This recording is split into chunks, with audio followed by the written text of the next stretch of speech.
วิทยุแห่งประเทศไทยจังหวัดแพร่91เมกะเฮิรตซ์ให้ความรู้คู่ความสุข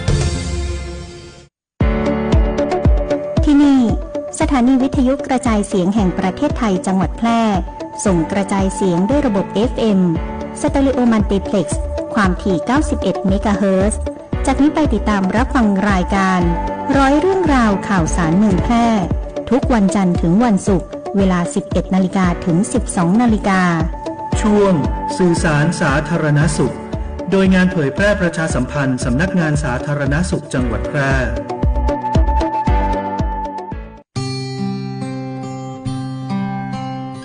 สถิตในดวงใจตราบนิจนิรันดร์น้อมศิรกรานต์กราบแทบพระยุคลบาท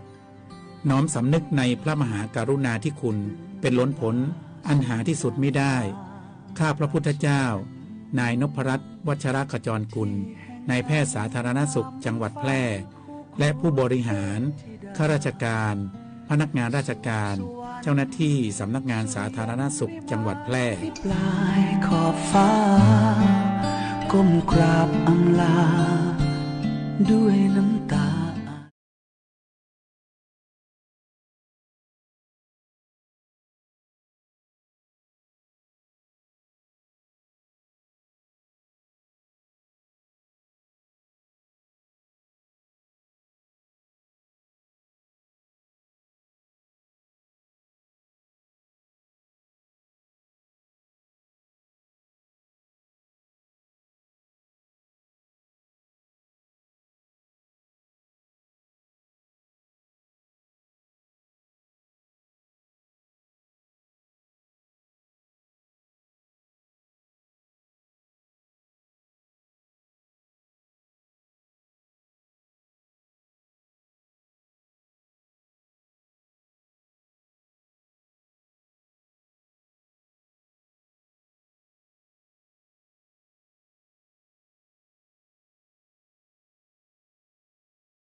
ฟังรายการสื่อสารสาธารณสุขโดยงานประชาสัมพันธ์สำนักงานสาธารณสุขจังหวัดแพร่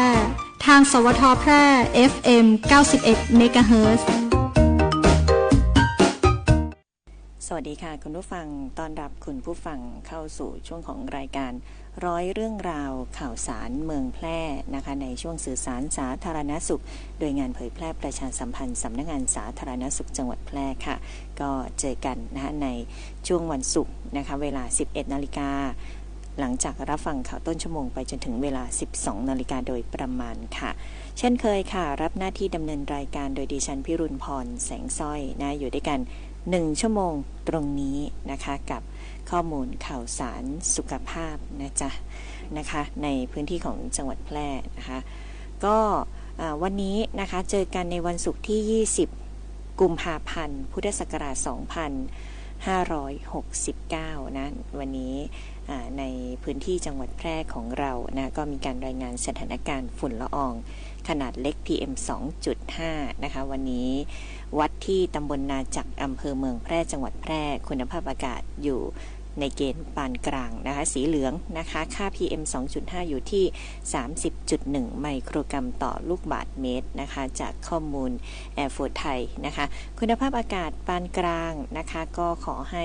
ประชาชนดูแลสุขภาพของตนเองด้วยนะคะแล้วก็ลดระยะเวลาในการทำกิจกรรมกลางแจ้งนะคะกลุ่มเสี่ยงก็จะต้องสวมหน้ากากป้องกันฝุ่น PM 2.5 นะคะเมื่อต้องออกจากนอกตัวอาคารนะคะหรืออาจจะมีความจำเป็นนะออกไปข้างนอกนะคะก็ให้ลดระยะเวลาในการทำกิจกรรมกลางแจ้งลงนะคะยิ่งในช่วงที่เป็นสีส้มสีแดงนะคะอันนี้ก็ต้องระวังเป็นพิเศษเนาะแล้วก็ระวังกับผู้ที่ป่วยเรื้อรังนะคะผู้ที่มีปัญหาระบบทางเดินหายใจอยู่แล้วมีโรคประจำตัวอยู่แล้วนะคะก็ต้องเฝ้าระวังรวมไปถึงเด็กเล็กแล้วก็ผู้สูงอายุด้วยนะคะหากว่ามีอาการผิดปกตินะคะให้รีบไปพบแพทย์ในทันทีนะคะคุณผู้ฟังก็ฝากคุณผู้ฟังประชาชนดูแลสุขภาพของตนเองนะบุคคลในครอบครัวนะคะแล้วก็เพื่อนๆคนที่คุณรักด้วยนะคะอยู่ด้วยกัน1 ชั่วโมงตรงนี้นะคะก็มีเรื่องราวข่าวสารมาประชาสัมพันธ์นะคะก่อนอื่นนะคะก็ขอประชาสัมพันธ์เรื่องของการรับย้ายข้าราชการพลเรือนสามัญนะคะในตำแหน่งประเภทวิชาการระดับเชี่ยวชาญตำแหน่งผู้อำนวยการโรงพยาบาลนายแพทย์เชี่ยวชาญด้านเวชกรรมสาขาเวชกรรมทั่วไปหรือด้านสาธารณสุขนะคะหรือด้านเวชกรรมป้องกันโรงพยาบาลสูงเม่นสำนักงานสาธารณสุขจังหวัดแพร่นะคะก็สามารถนะคะที่จะเข้าไปดูนะคะข้อมูลนะคะโดยไปดูที่เพจ Facebook ของสำนักงานสาธารณสุขจังหวัดแพร่นะคะก็จะมี QR Code ในเรื่องของใบขอย้ายแล้วก็เอกสารที่เกี่ยวข้องให้ท่านดาวน์โหลดนะคะตั้งแต่บัดนี้ไปจนถึงวันที่2 มีนาคม 2569นะคะในการรับย้ายข้าราชการพลเรือนสามัญนะคะในตำแหน่งประเภทวิชาการระดับเชี่ยวชาญนะตำแหน่งผู้อำนวยการโรงพยาบาลนายแพทย์เชี่ยวชาญด้านเวชกรรมและสาขาเวชกรรมทั่วไปด้านสาธารณสุขหรือด้านเวชกรรมป้องกันนะคะโรงพยาบาลสูงเม่นอำเภอสูงเม่นจังหวัดแพร่นะคะก็ประชาสัมพันธ์ให้ได้รับทราบนะเผื่อคุณหมอท่านไหนนะคะที่อยากจะย้ายนะคะก็จะได้ส่งเอกสารที่เกี่ยวข้องนะคะเดี๋ยวช่วงหน้าก็จะมีการประชาสัมพันธ์นะคะมีการมาพูดคุยเรื่องของอสม.ร่วมด้วยช่วยได้นะคะอสม.นะคะคืออาสาสมัครสาธารณสุขนะคะที่มีสาขาของการจัดการสุขภาพชุมชนการจัดการอนามัยสิ่งแวดล้อมนะคะร่วมจัดการแล้วก็แก้ไขปัญหา PM 2.5 ค่ะเดี๋ยวน่าจะมาประชาสัมพันธ์ให้ฟังนะคะรับฟังผลงานเพลงเพราะๆสิ่งที่น่าสนใจกันก่อนค่ะ1330สายด่วนสปสช.สวัสดีค่ะบริการตรวจสิทธิรักษาพยาบาลสิทธิบัตรทองหรือสิทธิ30 บาท 1330 สายด่วนสปสช.ยินดีให้บริการค่ะ บริการข้อมูลให้คำปรึกษาด้านหลักประกันสุขภาพ 1330 สายด่วนสปสช.รับเรื่องร้องทุกข์ตอบข้อสงสัยคลี่คลายปัญหาโดยสำนักงานหลักประกันสุขภาพแห่งชาติหรือสปสช.คุณเทกี้เดี๋ยวช่วยจอดข้างหน้าให้แสงล่าแวะซื้อของไปฝากคุณชายกบแป๊บหนึ่งได้ไหมคะได้ครับผมจอดแป๊บเดียวไม่ต้องดับเครื่องก็ได้มั้งครับกลับขึ้นมาก็จะได้นั่งสบายๆแอร์เย็นฉ่ำๆรอเลยไม่ได้แสงล่าจะ crazy อย่าหาทำเชียวนะคะต้องดับเครื่องก่อนค่ะเจ้าฝุ่น PM 2.5 เนี่ยที่ทำให้เราสุขภาพแย่ทุกวันนี้ก็เพราะนี่ไงคะหนึ่งในสาเหตุสำคัญก็มาจากท่อไอเสียของรถยนต์ที่สัญจรไปมาบนท้องถนนนี่แหละค่ะรับทราบครับผมเช็ครถลดฝุ่นไม่ปรับแต่งเครื่องยนต์เพิ่มเติมไม่บรรทุกน้ำหนักเกินพิกัดลดการใช้รถยนต์ส่วนตัวหันมาใช้ขนส่งสาธารณะแทนทางเดียวกันไปด้วยกันนุกหนานโอ้ my god ทำถึงมากค่ะปรับพฤติกรรมการใช้รถช่วยลดฝุ่น PM 2.5 สร้างอากาศดีเพื่อเราทุกคนปรารถนาดีจากสำนักงานประชาสัมพันธ์ที่ 3 กรมประชาสัมพันธ์ Thank you คุณเทกี้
อยากมีทะเบียนรถเลขสวย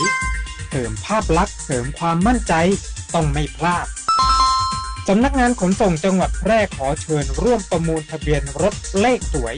หมวดอักษรกอไก่นอนหนูกิจการก้าวหน้านำพารุ่งเรือง รายได้จากการประมูลนำเข้ากองทุนเพื่อความปลอดภัยในการใช้รถใช้ถนนสามารถลงทะเบียนได้แล้ววันนี้ผ่านเว็บไซต์ www.ทะเบียนรถ .com หรือที่สำนักงานขนส่งจังหวัดแพร่ Excellent โดยจะปิดการประมูลในวันเสาร์ที่ 28 กุมภาพันธ์ 2569 สอบถามเพิ่มเติมโทรสายด่วน 1584 หรือฝ่ายทะเบียนรถสำนักงานขนส่งจังหวัดแพร่ 063 2483 797 หรือ 054 652 540 ประมูลโปร่งใสได้เลขสวยสมคุณค่าคนแพร่ใช้ป้ายแพร่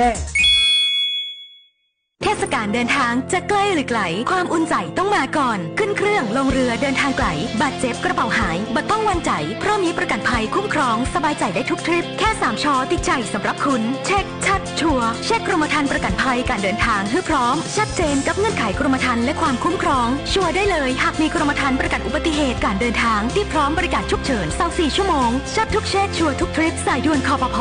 1186คปภคุ้มครองผู้ทำประกันภัยคุ้มครองคุณองค์การบริหารส่วนจังหวัดแพร่ขอเชิญเที่ยวชมสวนสมุนไพรโครงการ1อปท1สวนสมุนไพรเฉลิมพระเกียรติพระบาทสมเด็จพระเจ้าอยู่หัวเนื่องในโอกาสมหามงคลเฉลิมพระชนมพรรษา6รอบ28กรกฎาคม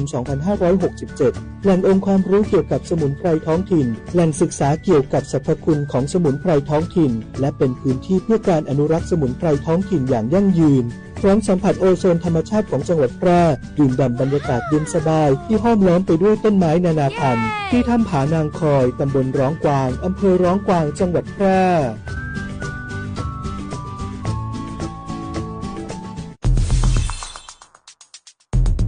แค่3 ปีความเสียหายจากอาชญากรรมไซเบอร์ของคนไทยพุ่งทะลุถึง 94,000 ล้านบาทหรือเฉลี่ยปีละ 30,000 ล้านบาททุก1 ชั่วโมงเราเสียเงินกว่า 3.4 ล้านบาทให้กับมิจฉาชีพออนไลน์โจรไม่เห็นใจคนอาชีพไหนอายุเท่าไหร่สถานะทางการเงินแบบใดหมอพ่อค้า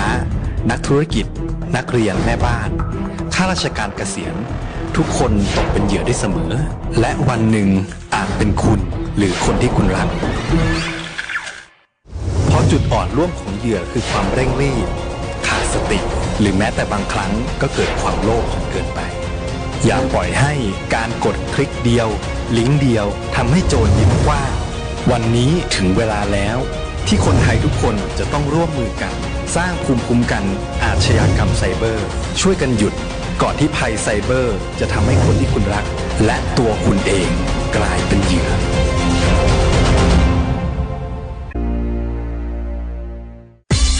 คุณกำลังฟัง FM 91 MHz สวท แพร่ให้ความรู้คู่ความสุข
กำลังฟังรายการสื่อสารสาธารณสุขโดยงานประชาสัมพันธ์สำนักงานสาธารณสุขจังหวัดแพร่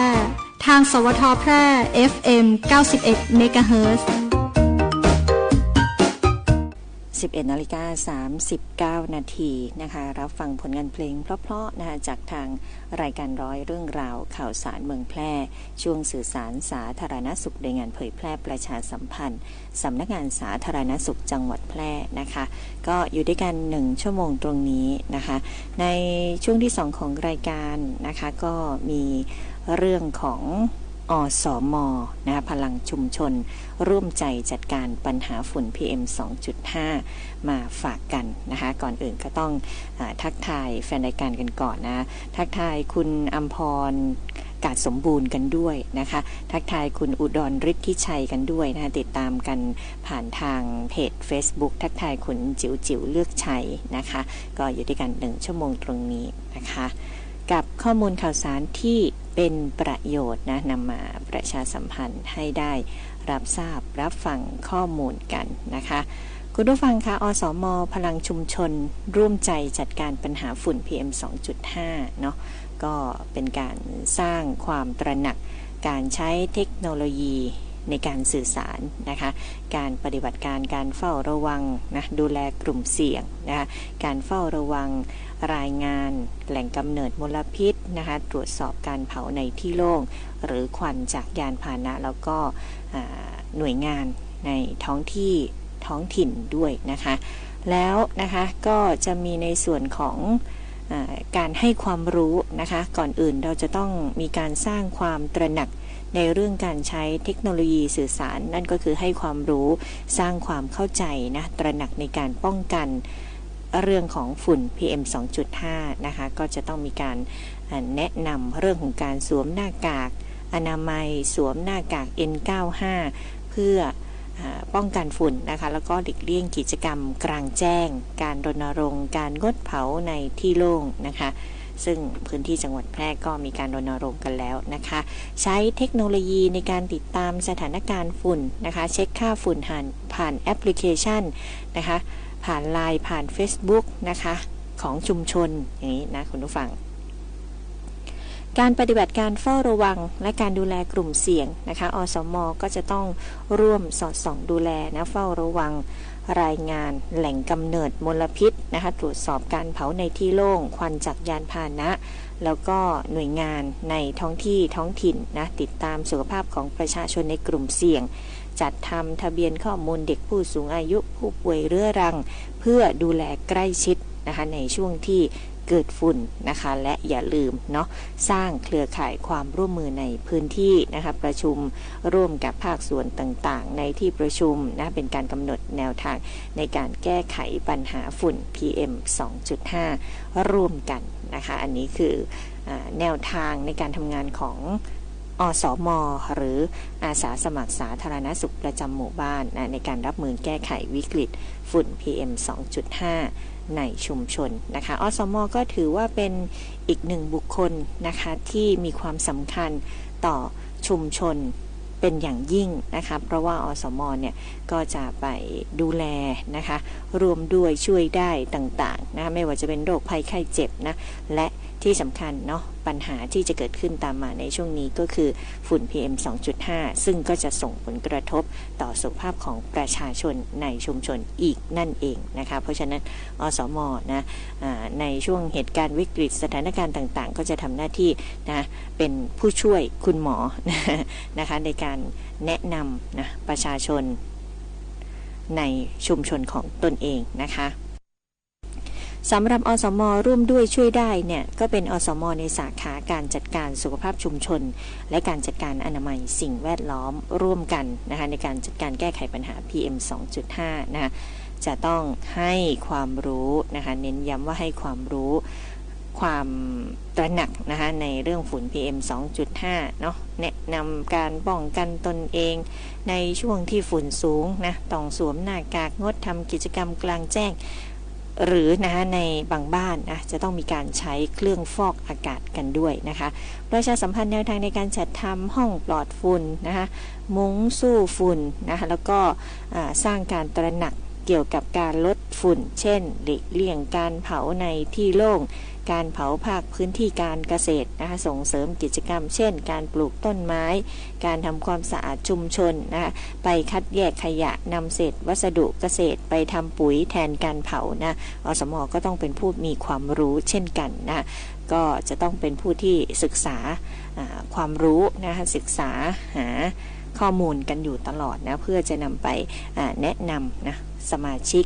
แนะนำประชาชนนะคะรวมไปถึงบุคคลในครอบครัวของตนเองได้ด้วยนะคะใช้เทคโนโลยีติดตามสถานการณ์ด้วยนะคะอสม.ก็ต้องใช้เป็นนะคะไปดูฝุ่นตรงไหนนะคะแล้วก็ต้องแจ้งนะกำนันผู้ใหญ่บ้านนะแจ้งหอกระจายข่าวนะคะผ่านไลน์ผ่าน Facebook นะคะรวมไปถึงเสียงตามสายเนาะหอกระจายข่าวหมู่บ้านแบบนี้นะคะต้องเฝ้าระวังต้องมีการรายงานแล้วก็สร้างเครือข่ายที่มีความร่วมมือนะด้วยกันนะคะทั้งชุมชนเนาะไม่ว่าจะเป็นเด็กเล็กผู้สูงอายุนะคะหรือผู้นำชุมชนและกำนันผู้ใหญ่บ้านพระสงฆ์องค์เจ้าได้หมดนะคะเพราะว่าเป็นเครือข่ายที่จะช่วยกันป้องกันแก้ไขปัญหาฝุ่น PM 2.5 นะคะแล้วก็ในลำดับสุดท้ายอสม.ก็ต้องมาดูแลสุขภาพของประชาชนในชุมชนของตนเองนั่นก็คือการติดตามสุขภาพของประชาชนเนาะมีการจัดทำทะเบียนสุขภาพเด็กผู้สูงอายุนะผู้ที่มีโรคประจำตัวนะผู้ที่จะต้องดูแล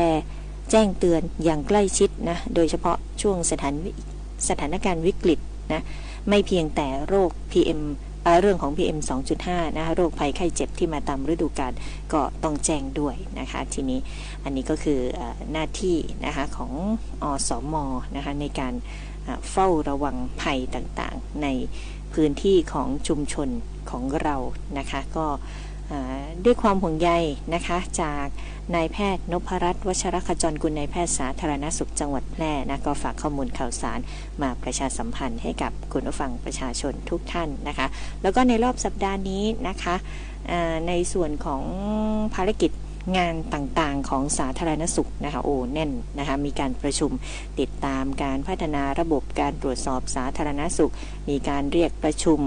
นะคะผู้ที่เกี่ยวข้องเนาะเพราะว่าช่วงนี้จะต้องมีการเฝ้าระวังในเรื่องของปัญหาฝุ่น PM 2.5 อย่างที่บอกนะคะจังหวัดแพร่ของเราก็อยู่ในพื้นที่สีเหลืองนะคะในพื้นที่สีเหลืองนะคะก็จะต้องมีการเฝ้าระวังในพื้นที่ของตนเองนะคะเพราะว่าถ้าฝุ่นเกินค่ามาตรฐานก็จะเป็นปัญหาต่อสุขภาพของเราทุกคนนะคะเพราะฉะนั้นต้องช่วยกันร่วมด้วยช่วยกันนะคะแล้วก็นะคะข้อมูลข่าวสารที่เป็นประโยชน์นะคะก็จะต้องนำมาประชาสัมพันธ์ให้คุณผู้ฟังประชาชนได้รับทราบนะอีกหนึ่งโรคที่จะฝากในช่วงท้ายนี้นะคะก็หนีไม่พ้นเรื่องของโรคพิษสุนัขบ้านะคะรักษาไม่หายนะคะเสียชีวิต 100% คุณผู้ฟังเนาะเรื่องของโรคพิษสุนัขบ้าก็เป็นเรื่องที่สำคัญนะคะตอนนี้ในพื้นที่จังหวัดแพร่ก็มีการประกาศนะคะให้เชิญชวนให้ประชาชนที่มีสุนัขแมวมีสัตว์เลี้ยงนะคะที่มีโอกาสเสี่ยงสูงที่จะแพร่เชื้อโรคพิษสุนัขบ้าได้เนาะก็ต้องไปฉีดวัคซีนประจำปีนะคะวัคซีนป้องกันโรคพิษสุนัขบ้านะคะแล้วก็นะคะในช่วงของฤดูร้อนนะคะก็จะเป็นพิเศษหน่อยนะคะสัตว์เลี้ยงของท่านอาจจะหงุดหงิดได้ง่ายนะคะก็จะมี5คาถาป้องกันสัตว์เลี้ยงกัดข่วนนะคะก็คืออย่าแย่อย่าเหยียบอย่าแยกอย่าหยิบอย่ายุ่งนะคะอย่าแย่ให้สัตว์โมโหนะคะอย่าเหยียบเนาะอย่าไปเหยียบอย่าไปเตะอย่าไปทำอะไรเขานะคะอย่าแยกนะเวลาเขาต่อสู้กันนะมีการกัดกันนะคะก็อย่าพยายามใช้มือเข้าไปแยกนะเพราะว่าเขาอาจจะตกใจแล้วก็หันมากัดเราได้นะคะก็ให้เฝ้าระวังนะคะหากว่าท่านเนี่ยมีการถูกกัดถูกข่วนนะคะวัคซีนที่จะช่วยได้นะคะเพราะฉะนั้นน้องๆ น้องๆที่เป็นสัตว์เลี้ยงของท่านนะลูกๆนะคะเดี๋ยวนี้เนาะเอาสัตว์เลี้ยงเป็นลูกนะคะก็พาลูกๆน้องๆนะคะไปฉีดวัคซีนป้องกันโรคพิษสุนัขบ้ากันด้วยนะคะโรคพิษสุนัขบ้าเนาะไม่ได้เป็นเฉพาะหน้าร้อนนะคุณฟังบางท่านเข้าใจว่าหน้าร้อนเนี่ยจะต้องมีโรคพิษสุนัขบ้าจริงๆโรคพิษสุนัขบ้านะคะต้องบอกก่อนว่าพบได้ตลอดทั้งปีนะคะมี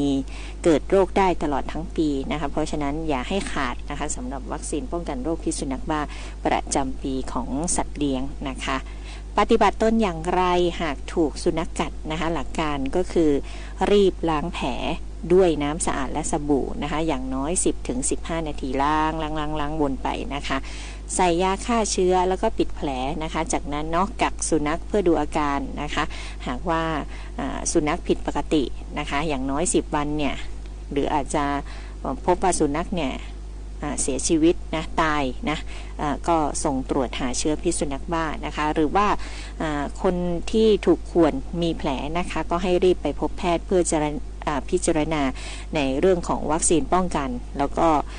สุนัขของท่านก็จะต้องสุนัขหรือว่าแมวนะคะหรือสัตว์เลี้ยงก็จะต้องได้รับวัคซีนป้องกันโรคพิษสุนัขบ้าด้วยนะคะแล้วผู้ที่โดนกัดข่วนนะคะก็จะต้องไปรับวัคซีนให้ครบตามที่แพทย์นัดด้วยนะคะก็ห่วงใยทุกคนทุกท่านนะคะโรคพิษสุนัขบ้ารักษาไม่หายนะคะแล้วก็พบได้ตลอดปีต้องย้ำว่าพบได้ตลอดปีนะคนฟังบางท่านเข้าใจว่าเกิดขึ้นได้เฉพาะในช่วงของหน้าร้อนแบบนี้นะคะไม่ใช่นะคะคนฟังพบได้ตลอดทั้งปีนะคะสำหรับโรคพิษสุนัขบ้าเนาะรักษาไม่หายนะคะตาย 100% นะคะด้วยความห่วงใยจากสำนักงานสาธารณสุขจังหวัดแพร่นะคะก็ในวันนี้ต้องขอบคุณทุกท่านทุกคนที่ให้เกียรติติดตามรับฟังข้อมูลดีๆแบบนี้นะคะก็ไปรับฟังผลงานเพลงจนจบรายการนะคะสำหรับในวันนี้นะคะต้องขอบคุณทุกท่านอีกครั้งหนึ่งนะคะแล้วก็มาเจอกันได้ใหม่เป็นประจำนะคะในวันศุกร์นะ 11 นาฬิกาไปจนถึง 12 นาฬิกาขอบคุณทุกการติดตามรับฟังข้อมูลข่าวสารกันด้วยนะคะลาไปก่อนสวัสดีค่ะตาขวางเดินโซเซห่างตกลิ้นห้อยน้ำลายย่อยแม่นเลยเจ้าสัตว์เลี้ยงของท่านกำลังเป็นโรคพิษสุนัขบ้าเพื่อบ่ให้มีการสูญเสียชีวิตจากโรคพิษสุนัขบ้าเฮาผู้คนต้องเป็นส่วนหนึ่งในการเฝ้าระวังป้องกันควบคุมและบูรณาการร่วมกันกำจัดโรคพิษสุนัขบ้าให้หมดไปจากประเทศไทยและบ่ได้ลืมว่าสัตว์เลี้ยงลูกด้วยนมกูชนิดเป็นโรคพิษสุนัขบ้าเฮาต้องเฝ้าระวังสัตว์ปลอดโรคขนปลอดภัยจากโรคพิษสุนัขบ้า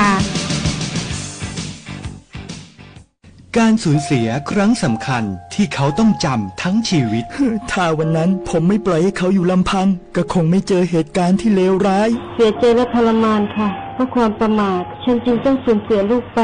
จะดีแค่ไหนถ้าวันนี้คุณเริ่มใส่ใจทุกวันนี้ต้องดูแลลูกตลอดไม่ให้ใกล้แหล่งน้ำเลยครับสอนให้เขารู้จัก3 ก.ค่ะอย่าใกล้อย่าเก็บอย่าก้มและจะดีไม่น้อยถ้าชุมชนร่วมมือผมเนี่ยเป็นผู้ใหญ่บ้านครับเรื่องเด็กจมน้ำไม่มีแน่นอนเพราะผมและลูกบ้านเนี่ยเฝ้าระวังและเตือนภัยในชุมชนอยู่เสมอค่ะจะดีที่สุดหากน้องๆหนูๆไม่ดื้อไม่ซนพ่อสอนให้ผมว่ายน้ำผมเลยเอาตัวรอดได้หนูไม่ดื้อและเชื่อฟังผู้ใหญ่ทำให้ปลอดภัยจากการจมน้ำค่ะบ้านเริ่มชุมชนร่วมใส่ใจสักนิดทุกชีวิตปลอดภัยด้วยความปรารถนาดีจากสำนักโรคไม่ติดต่อกรมควบคุมโรคกระทรวงสาธารณสุขจังหวัดแพร่ขอเชิญชวนประชาชนที่มีผู้สูงอายุหรือมีอายุ55 ปีขึ้นไปในครอบครัวร่วมกันลดปัจจัยเสี่ยงที่ส่งผลต่อสุขภาพชีวิตดังนี้บ่อเต้าเน้นจุดที่ต้องระวังได้แก่ห้องน้ำเพื่อมีราวก็ข้างฝาเพื่อนแต่ชิ้นในดันลื่นทางเดินต้องมีแสงสว่างจัดของใช้ในห้องนอนและนั่งเล่นให้เป็นระเบียบบันไดให้มีราวในการจับขึ้นลงเพื่อนบ้านบ่ควรมีทางต่างระดับบ่ลืมงดเครื่องดื่มแอลกอฮอล์ออกกำลังกายเพิ่มความจำบ่ซึมเศร้าหลีกเลี่ยงกันอยู่คนเดียวร่วมกิจกรรมกับคนอื่นๆเพื่อคลายความเครียดกินข้าวกะลำเลือกอาหารที่มีประโยชน์ตรวจฟันอย่างน้อยปีละ1 ครั้งบ่ต้าบ่ลืมบ่ซึมเศร้ากินข้าวกะลำ คาถาสุขภาพของผู้สูงวัยด้วยความห่วงใยจากสำนักงานสาธารณสุขจังหวัดแพร่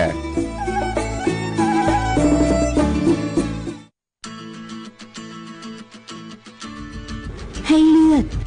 กิฟต์บลัดให้ชีวิตกิฟต์ไลฟ์